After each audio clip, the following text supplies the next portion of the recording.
But you know, that's the whole thing. When you do a movie, you're like, I'm excited to fucking eat. Like if you do a movie and you don't gain weight, you're a loser. Plain and simple. I'll spit in your fucking face. That's what movies are for. To gain weight.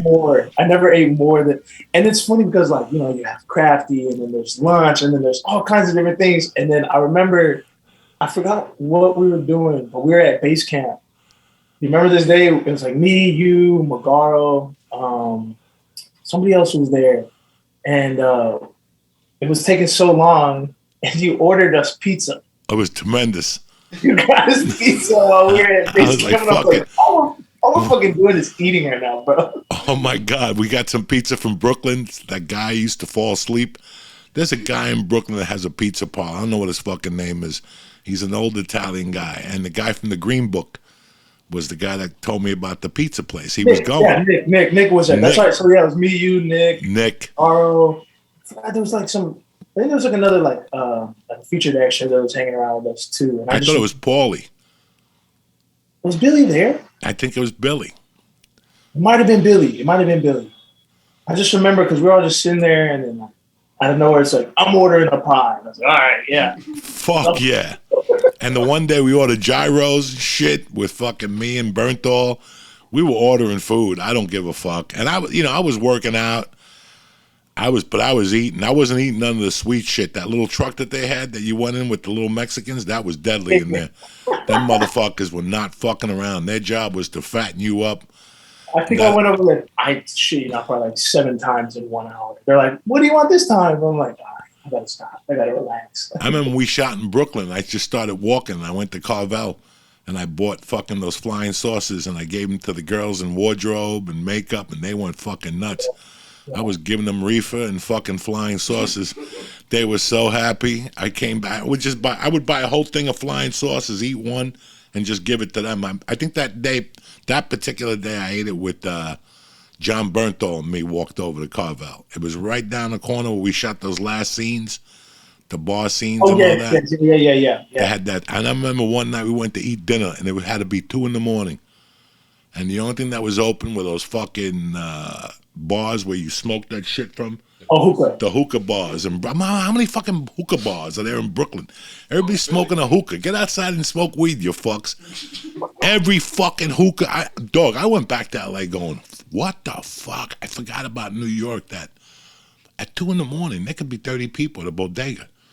We would go eat dinner, and I remember we had to go to the school and then get out and then walk. I remember one night we must have walked 2 fucking miles to go get dinner, through fences, through yards, down the stairs. I'm like, what the fuck? I remember that. I remember because we had to walk over and like, everyone on this movie was so sick, so dope. Everyone was cool.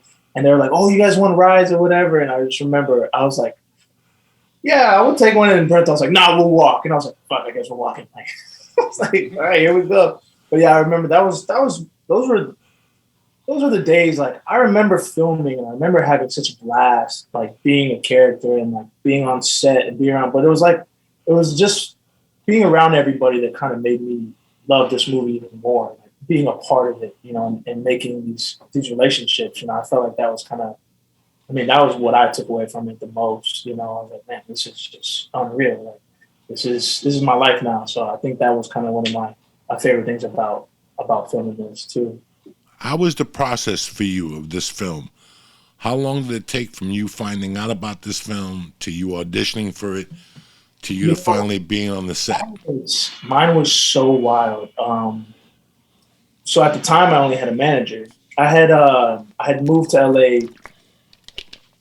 I had been in LA maybe like a year. I'd been in LA a year.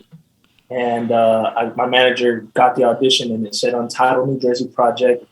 And I was like, all right, cool, whatever. And then, I don't know how other actors operate. Whenever I get like a breakdown and like the sides of, to audition or self-tape, whatever, I always look at, who's directing, who's producing, the writers, kind of do my research, kind of see what's going on. And I saw, Alan Taylor, and then I saw David Chase and Larry Conan. And I was like, David Chase. Oh man, this is a Sopranos prequel. And my manager was like, yeah. So I was like, oh shit. But it was funny because I was reading, you know how David is. I was reading for the role of Butter. That was my character's name, Butter. So I was like, all right, I don't care what it is. I don't care if I die. I don't care if like I'm only in a scene. Like I want to do this. So I remember I got the sides on a Tuesday, and I hit up one of my boys, and I was like, yo, can you run these lines with me? Like it's pretty big. He was like, yeah, let's do it. So we were running the lines. When we went through it, it was like 3 or 4 pages, and I'll never forget. He was like, yeah, this isn't gonna work, man. You sound like Biggie Smalls. And I was like, oh shit. I was like, because I didn't know, I don't know how to do like a mafia.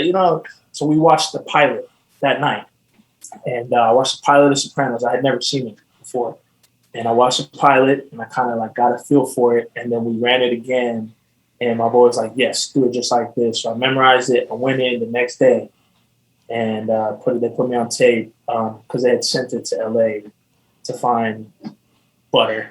And I read, they liked it, gave me some notes. I ran it one more time, and we chatted for a second, and then they were like, well, best of luck. And then that was on a Wednesday. And then that next week, that next Friday, so like, 10 days later, they hit up my manager, and they're like, hey, you're our guy.